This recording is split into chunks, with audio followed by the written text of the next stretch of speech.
요즘 우리 생활 깊숙이 들어와 있는 AI가 탑재된 새로운 기술들은 우리에게 개별화되고 특화된 맞춤형 서비스를 제공해 주고 있습니다. 예를 들어서 내가 선호하는 음악, 영화, 드라마, 책들을 알고리즘이라고도 하는 이런 이제 이야기도 이렇게 들어오곤 하지만 어쨌든 선택해 주거나 추천해 주는 것을 우리가 경험하고 살아갑니다. 가정에서도 내가 자주 사용하는 세탁 코스, 요리 코스, 실내 온도 설정 등을 알아서 맞춰주고 조절해 주지요. 우리 집은 아직 그것까지는 아니지만 이런 기술들이 가정 안으로 들어와 있다라는 것을 우리가 듣게 됩니다. 제 경우에는 이제 제가 즐겨 찾는 주석과 또 연구에 필요한 자료를 일목요연하게 맞춤형으로 제공받으면서 설교나 강의를 준비하는 시간이 의외로 훨씬 절약되고 있는 것 같고, 또 그런 데에 있어서 좀 더 집중할 수 있는 수고들을 이런 기술들이 제게도 많이 이렇게 유익이 되고 있다, 이런 생각도 해보게 됩니다. 이러한 새로운 기술들은 이제 나에 대한 데이터가 쌓이면 쌓일수록 나의 선호도를 더 잘 파악해서 앞으로 나에게 더 최적화된 서비스가 계속 제공될 수 있을 것이다, 이렇게 예상하고 있습니다. 이런 기술은 특별한 일이 없는 한 더 발전되어 갈 것이다, 이렇게 생각해 봅니다. 자, 그런데 한편으로 이렇게 나에게 또 나한테 알아서 맞춰주는 맞춤형의 편리한 서비스에 익숙해져 가고 좀 더 나의 필요에 최적화된 서비스 제공의 발전을 기대하는 내 자신을 보면서 문득 두려운 마음이 들 때가 있는 것도 사실입니다. 기술이 발전하고 그것으로 사람을 편하게 하는 것은 너무 좋은데, 그러나 이것에 너무 익숙해져 버리는 것이 나에게 과연 유익하기만 할까? 혹시 나에게 맞춰진 이런 맞춤형 환경에서 오는 편안함에 너무 익숙해져서 점점 나의 요구에 적절하게 반응해주는 그 무언가와의 소통에만 익숙해진다면 여러 부분에서 나와 다른 사람들과 나는 소통하려는 노력을 계속 해 나갈 수 있을까? 더욱이 나를 포함해서 우리 공동체 식구들에게, 믿는 우리에게 신앙생활을 한다는 것, 하나님을 믿는다는 것이 이런 자기 맞춤형 환경에서 자기 맞춤형 신앙을 기대하게 되는 일이 어떤 식으로든지 일어나게 되진 않을까라는 고민도 해보게 됩니다. 하지만 우리는 곧 알게 될 것입니다. 우리의 신앙은, 우리의 믿음 생활은 이러한 기술의 편안함이 적용될 수 없는 영역이라는 사실을 말이지요. 그 이유는 하나님을 믿는 것, 내가 하나님을 믿고 살아간다는 것은 내가 원하는 대로 하나님의 뜻이 바뀌는 것이 아니라 하나님의 뜻에 나의 원하고 뜻하는 것이 변하기 때문이다라는 거죠. 곧 믿음을 가진 삶이란 하나님의 뜻을 따라 살아가는 삶이라는 것을 알게 되었기 때문이죠. 우리는 하나님의 뜻대로 살아가는 것이 내게 가장 좋은 것임을 깨닫게 된 사람들이다. 믿음의 사람들이 바로 그런 사람들이다라는 거죠. 그럼에도 하나님의 뜻대로 살아감이 어떤 경우에는 나에게 가장 좋은 것처럼 보이지 않을 때도 있다라는 그러한 사실도 우리에게 다가오곤 합니다. 그래서 나의 걸어가는 지금이 때론 이해될 수 없는 시간처럼 느껴지기도 하지요. 때론 이게 맞나 싶기도 한 그런 시간의 한가운데를 걸어가고 있다라고 느낄 때도 있죠. 하지만 그 시간들이 지나고 나서 돌아보면 어떻습니까? 그 모든 것이 하나님의 은혜임을 발견하고 감사하게 되는 저와 여러분들을 여러분 발견하게 됨을 감사하지요. 그렇게 하나님께 감사드리게 되는 거죠. 사랑하는 교우 여러분, 나의 형제 자매 여러분, 하나님의 뜻을 깨닫고 그 뜻을 따라 살아가는 것은, 사는 것은 때론 나에게 보기 좋은 것, 나를 기쁘게 하는 것과 하나님의 뜻하심이 충돌할 때 그 하나님의 뜻하심 앞에 나에게 좋은 것이라 여겼던 것조차 기꺼이 내려놓을 수 있는 믿음의 결단이 요구된다라는 사실을 받아들였습니다. 그래서 그 믿음의 결단이란 결코 실패나 좌절, 멈춤의 시간이 아니라 하나님을 신뢰함으로 나에게 가장 좋은 길을 걷는 것이라는 순종의 사건이 된다. 그 믿음의 결단은 순종의 사건이다라는 것을 알게 되죠. 자, 그렇게 하나님을 신뢰함으로 우리는 순종을 배우게 되고, 그 순종은 이전에 나 중심, 나만을 생각하며 맞춰진 삶의 방향을 하나님의 뜻하심을 향하여 바꾸고 나한테 최적화시키려고 애썼던 삶의 의지를 하나님 나라의 백성으로서의 최적화된 삶으로 바꾸어 살아가게 되었다라는 것이고, 이런 삶을 살아가는 것이 복입니다 라고 믿게 된 것을 함께 고백할 수 있음을 감사드립니다. 오늘 우리가 함께 읽은 본문은 이런 하나님의 뜻하심 앞에 나에게 좋아 보이는 것을 내려놓지 못함으로 순종의 여정을 결국 마치지 못한 한 인물이 등장하죠. 사울은 우리가 잘 알다시피 이스라엘의 초대 왕입니다. 사무엘기상 8장에는 이스라엘 백성들이 왕을 요구하는 장면에 대해서 이렇게 말하지요. 우리에게도 왕이 있어야 되겠습니다. 우리도 모든 이방 나라들처럼 우리의 왕이 우리를 다스리며 그 왕이 우리를 이끌고 나가서 전쟁에서 싸워야 할 것입니다. 그들이 강력하게 왕을 요구한 이유는 왕이 자신들을 이끌고 나가서 전쟁에서 싸워야 다른 이방 나라들처럼 강력한 나라가 될 거라고 생각했던 것 같습니다. 즉, 이 나라 저 나라가 자신들을 침략하는 이유가 다른 나라들처럼 강력한 힘을 가진 왕이 없기 때문이다, 이렇게 여겼던 것 같아요. 이런 왕을 요구하는 이스라엘 사람들은 여러 나라들의 침략이 그 땅에 허용되고 있음이 왕이 없어서가 아니라 그들이 하나님 앞에서 불순종하고 범죄함을 돌이키지 않고 있었기 때문이었는데도 말이지요. 하지만 비록 그 요구가 그들의 진정한 왕이신 하나님을 향한 믿음에서 출발하고 있지 않았음에도 하나님께서는 사울이라는 사람을 그들 중에 택하셔서 기름 부어 왕으로 세워주십니다. 그러고서는 하나님이 세우신 왕을 통해 여전히 이스라엘 백성들에게 하나님 되심을 나타나기를 주님은 원하고 계셨음을 우리는 알 수 있습니다. 곧 비록 너희들은 너희를 다스릴 눈에 보이는 왕을 세워서 강력해지기를 원하지만 내가 세운 왕을 통해 너희들은 내가 어떻게 일하는지를 보게 될 거야 라는 기대를 왕을 세워주시면서도 계속 놓지 않고 계시는 하나님이심을 우리가 알아야 합니다. 이런 하나님의 기대는 첫 왕을 통해 진정한 왕이신 하나님께 온전하게 순종하는 것으로 나타나야 했습니다. 그러니까 왕을 세우더라도 그 왕을 통하여 하나님을 향한 순종은 변하지 말아야 되는 것이다 라는 사실로 나타나야 했다는 거죠. 왕을 통해서도. 왕은 하나님께서 그를 왕으로 세우신 이유가 그를 통해 온 이스라엘 사람들이 하나님을 더욱 잘 섬기며 순종하도록 왕은 본이 되고 또 그 백성들을 잘 인도하도록 하심을 결코 잊어서는 그 왕이 안 되었다는 거죠. 그래서 왕의 행보란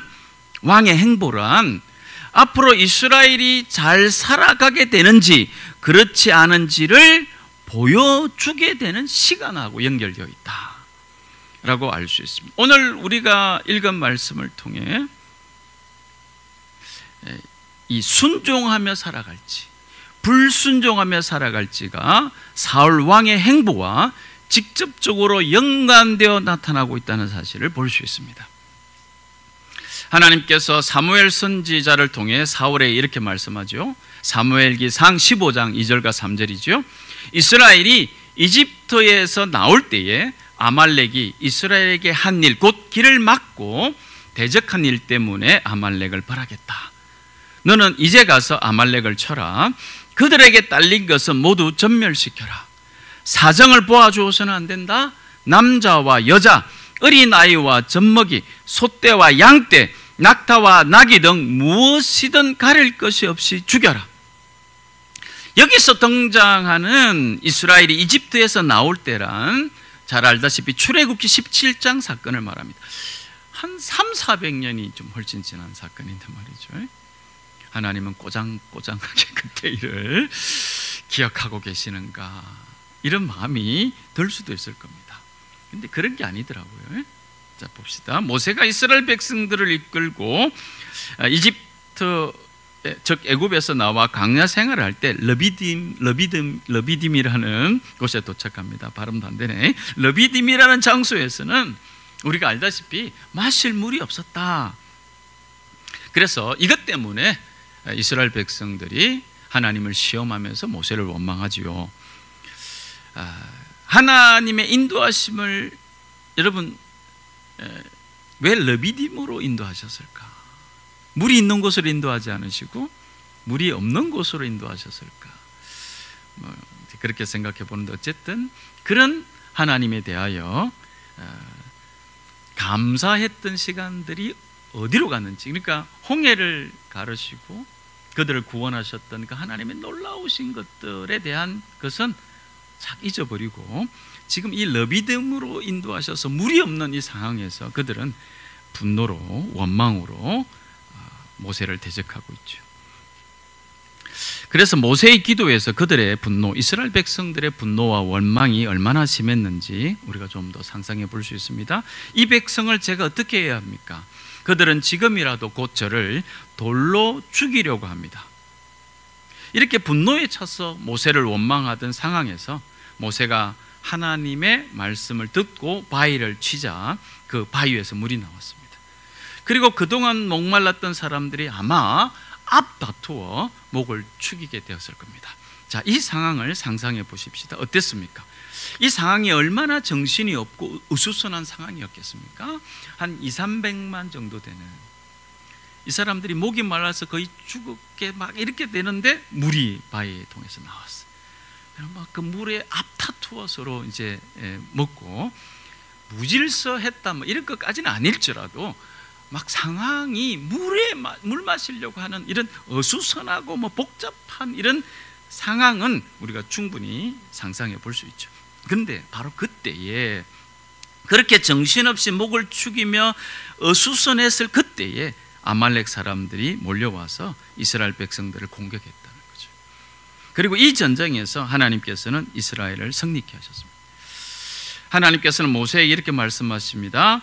너는 오늘의 승리를 책에 기록하여 사람들이 잊지 않도록 하고 여호수아에게는 내가 아말렉을 이 세상에서 완전히 없애서 아무도 아말렉을 기억하지 못하게 하겠다고 한 나의 결심을 일러주어라. 그래서 오늘 아말렉이 이스라엘에게, 사무엘기상 15장 2절에 아말렉이 이스라엘에게 한 일, 곧 길을 막고 대적한 일이라는 바로 이 사건을 말하죠. 300~400년이 지났는데 다시 이걸 이제 끄집어내서 왜 하나님이 그렇게 얘기하시는가? 여러분 기억하실 필요가 있습니다. 다른 사람들이 힘들 때 그 힘듦을 기회로 여기면 안 됩니다. 아말렉에게서부터 우리는 그 교훈을 봐야 돼요. 또 하나 300~400년이 지났는데 다시 지금 이 아말렉 사건을 덜주시는 이유는 뭔가 아말렉에게는 기회를 주신 것이다, 이렇게 볼 수 있어요. 300~400년의 그 민족에게 기회를 주고 계시다. 그런데 지금 그 기회를 준 시간들이 다 끝난 거예요. 그래서 사울을 통해서 그 아말렉을 진국을 하기로 결심하신 거죠. 이렇게 해석하는 것이 옳아요. 자, 그래서 하나님께서 이러한 징벌에 대한 명령을 사울에게 하십니다. 그런데 두 가지를 요구하시죠. 하나는 하나님 말씀대로 가서 아말렉과 전쟁하라. 아말렉을 전쟁해서 이기는 것이다.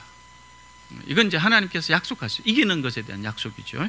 자, 그 다음에 두 번째로 기억해야 하는 것은 이긴 뒤 아말렉에게 딸렸던 모든 것은 전멸시켜라. 그래야 아말렉을 이 세상에서 완전히 없애서 아말렉을 벌하겠다고 하신 하나님의 말씀이 사울이 이끄는 이스라엘을 통해 성취되고 하나님의 뜻하심이 드러나게 되는 것입니다. 죄는 타협을 하지 않습니다. 죄는 용서되지 않으면 심판되는 거죠. 이 아말렉이나 또 하나님께서 죄에 대한 태도를 보시면 우리가 알 수 있습니다. 그래서 예수 그리스도의 속죄하심은 죄의 용서이죠. 심판에서부터 구원이죠. 라는 것으로 우리가 다시 한 번 더 죄를 용서하시고 잊어버리시는, 기억지 않으시는 하나님이라는 것을 우리가 다시 한 번 더 돌아보게 되죠. 자, 이제 사울은 하나님께서 말씀하신 것을 행동으로 옮깁니다. 하나님 말씀대로 이스라엘 군대를 이끌고 아말렉과 전쟁하죠. 그리고 말씀대로 승리합니다. 그런데 문제는 그 다음이죠. 하나님의 말씀대로 순종해서 승리의 기쁨을 누린 뒤 마땅히 기억하고 순종해야 될 그 다음 한 가지를 사울은 따르지 않습니다. 오늘 본문 9절이죠. 그러나 사울과 그의 군대는 아말렉 왕 아각뿐만 아니라 양떼와 소떼 가운데서도 가장 좋은 것들과 가장 기름진 짐승들과 어린 양들과 좋은 것들은 무엇이든지 모두 아깝게 여겨 진멸하지 않고 다만 쓸모없고 값없는 것들만 골라서 진멸하였다. 자, 이 일로 사울은 주님께로부터 사울을 왕으로 세운 것이 후회된다. 그가 나에게 등을 돌리고 나의 명령을 따르지 않는다라는 말씀을 듣게 됩니다. 전쟁에 나간 것은 따랐죠. 근데 그 다음에 문제들을 이제 어떻게 우리가 주님이 보고 계시고 또 뭐라고 얘기하시는가, 그 명령을 따르지 않았다. 여러분, 전쟁했는데 승리했는데 결과적으로 주님이 뭐라고 평가하시냐면 따르지 않았다는 거예요. 내 말을 따르지 않았다, 이렇게 얘기하신다는 거죠. 이것이 오늘 본문의 주요 내용이죠. 자, 오늘 본문에서 보여지는 이런 사울의 모습에서 저는 우리가 순종이라는 주제에 대해 다시 한 번 더 돌아보기를 원하는 것이 있습니다. 자, 순종이라는 주제는 신앙생활을 오래 해온 저와 여러분들에게 너무도 익숙한 주제인 것은 사실입니다. 너무나 당연한 이 주제, 순종이라는 주제에 대해서 뭔가 다시 생각해 볼 것이 있을까라는 생각이 들 정도로 많이 들은 주제이지 않을까, 이렇게 생각해 봅니다. 자, 그럼에도 오늘 말씀을 통해 우리에게 너무 익숙한 순종이라는 주제임에도 다시 한번 생각해 보고 우리 자신을 돌아보아 하나님께서 참으로 인정해 주시는 순종 있는 삶을 살아 나가는 저와 여러분 되기를 바라는 마음으로 이 말씀을 함께 듣고 또 깨닫게 되는 은혜가 있게 되기를 바라는 거죠. 제가 오늘 여러분과 함께 순종에 대해서 다시 생각해 보았으면 하는 첫 번째는, 우리는 과연 빈손으로 돌아올 수 있는가? 나는 빈손으로 돌아올 수 있는가라는 것입니다.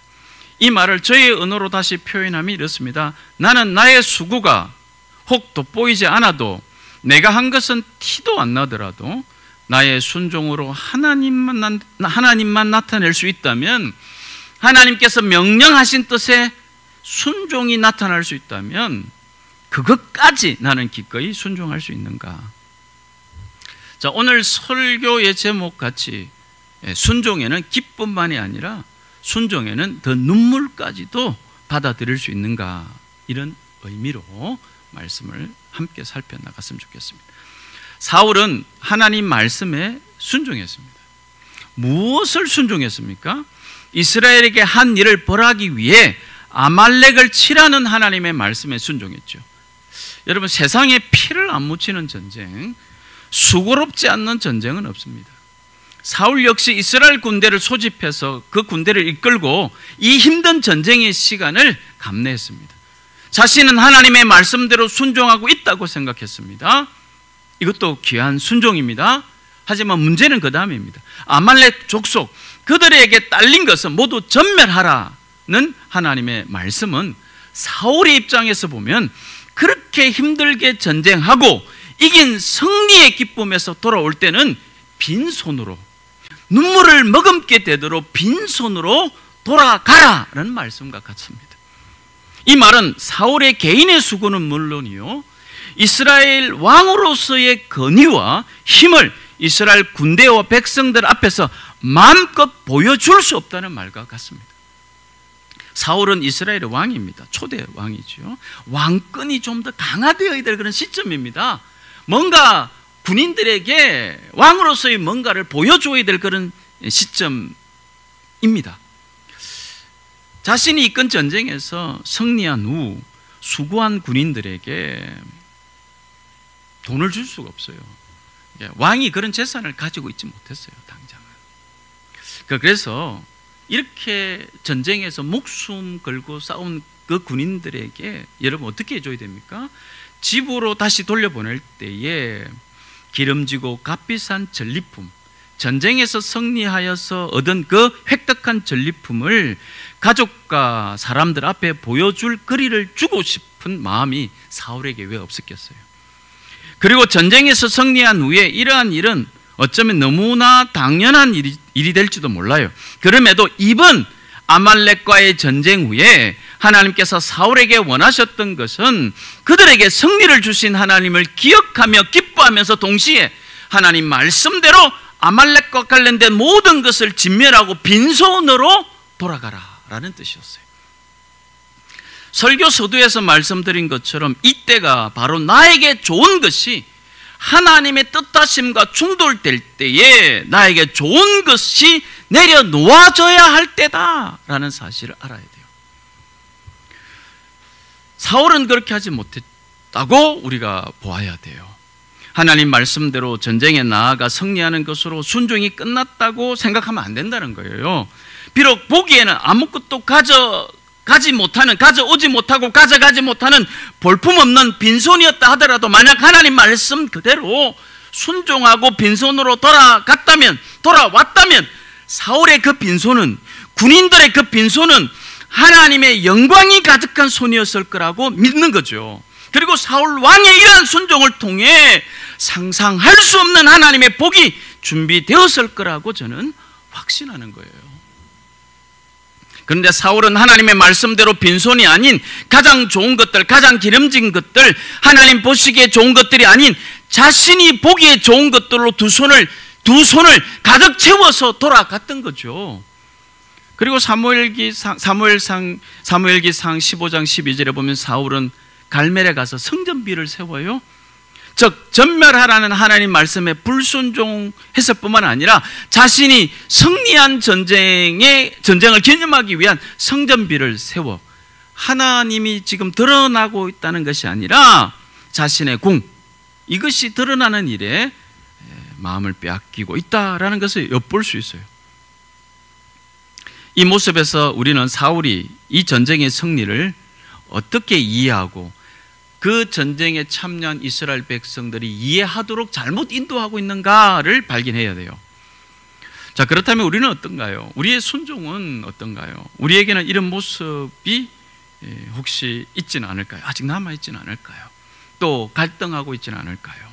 하나님께서 우리에게 무엇을 하라는 말씀을 주셨다고 확신할 때 마치 사울이 전쟁에서 나아가는 것처럼 무언가를 시작하는 것, 무언가를 실행하는 순종은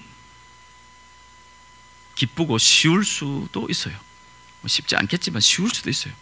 그 순종과 수고에는 뭐가 보이기 때문이죠? 기쁨이 보이기 때문이죠. 하나님께서 하라라는 것을 하면 그곳에는 그 순종으로 인한 기쁨이 따라오기 때문이죠.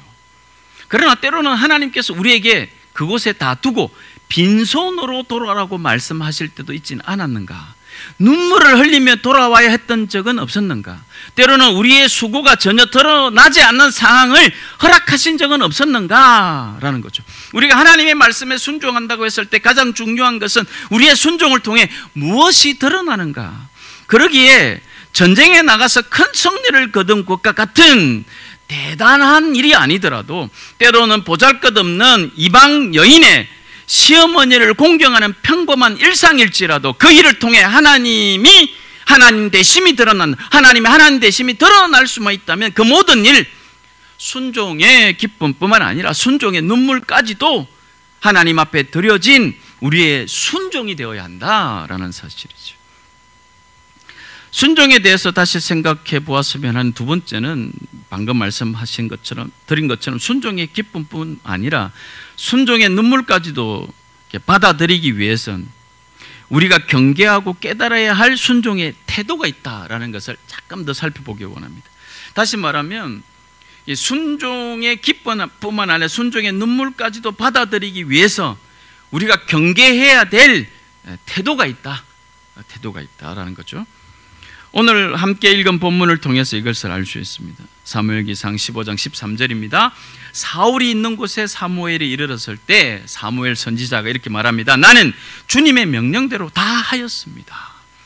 이런 사울에게 사무엘 선지자가 사울의 불순종을 지적합니다. 그런데 이렇게 사울은 항변하죠. 나는 주님께 순종하였습니다. 주님께서 보내시는 대로 전쟁터로 나갔고 아말렉 왕도 잡았고 아말렉 사람도 진멸하였습니다. 다만 하나님께 제물로 바치려고 진멸할 짐승들 가운데서 가장 좋은 것은 살려두었습니다. 골라왔습니다. 이런 태도에서 볼 수 있는 사울의 명분은 하나님께 좋은 것을 드리려고 내가 보기에 좋은 것을 가져왔다는 거죠. 다시 말하면 내가 보기에 좋은 것으로 하나님께 드리면 하나님께서도 기뻐하실 것이라며 자신의 행동을 스스로 합리화하는 자기 중심적 순종, 상황에 맞춰진 순종의 태도를 보여주고 있다는 거죠. 순종은 상황에 맞춰지는 것이 아니라 말씀에 맞춰져야 한다라는 사실입니다.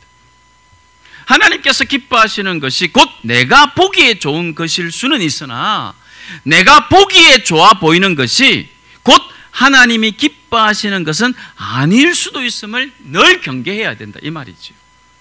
사울은 하나님께 좋은 것을 드린다는 명분으로 자신이 보기에는 좋았지만 하나님 말씀은 불순종하는 실수이자 죄를 범했죠. 물론 그 뒤 24절에 나오는 것처럼 자신이 이끄는 군인들이 두려워서 그들이 하자는 대로 했다고 사울은 항변합니다. 실제로 그런 위협 때문에 그렇게 했을지도 몰라요. 그러나 설령 군인들에게 두려움을 느꼈을지라도 자신이 하나님께서 세우신 왕이라는 사실, 자신을 통해 하나님의 일이 이루어 가실 거라는 그런 사실을 믿었다면 사울은 그 상황에서도 하나님을 의지하며 사무엘 선지자를 통해 하신 말씀을 기억하며 군인들과 자신이 기꺼이 빈손으로 돌아가야 한다고 그들에게 말해야 했다는 거죠. 그들을 두려워할 것이 아니라 그들에게 우리가 왜 빈손으로 돌아가야 하는지를 밝혀야 했던 사람이었다는 거죠. 혹 그를 따르던 군인들이 왕인 자신을 위협하고 왕으로 인정하려 하지 않는 상황이 온다 할지라도 말이죠. 왕은 하나님이 세운 것임을 왕인 하나님이 세운 것임을 믿고 그는 담대히 하나님의 말씀을 따라 우리는 이제 빈손으로 돌아가야 한다라고 말해야 됐던 사람이라는 거죠. 왕으로 당장 체면이 안 서기도 하고 자신이 이끄는 군인들의 수고를 보상해 줄 수 없는 능력 없는 왕이라는 소리를 당장은 들을 수 있지만 사울은 하나님의 말씀을 기억하고 하나님의 뜻과 충돌하는 자신에게 좋아 보이는 그 마음을 내려놓아야 했던 거죠. 사랑하는 교우 여러분, 하나님이 허락하시고 말씀하신 그 모든 것에 때로는 기쁨으로 때로는 눈물을 기꺼이 참으며 기다림과 인내로 함께 순종해 나가는 저와 여러분들이 되시기를 바랍니다. 상황에 따라 순종이 바뀌는 것이 아니라 순종에는 기쁨만이 아니라 눈물까지 있다는 사실을 잊지 마십시다. 하나님이 세우신 것을 사람이 무너뜨릴 수 없고 하나님이 세우지 않으시는 것은 사람이 세울 수 없음을 다시 기억하십시다. 믿음으로 여전히 우리를 살아가게 하시는 하나님을 바라보며 추석 명절에 있는 이번 한 주도 여러 가족들 앞에서조차 하나님이 말씀하시면 나아가고 주님 뜻이 아니면 멈춰설 수 있는 믿음으로 살아내는 그런 결단이 있는 저와 여러분들이 다 되시기를 축원합니다.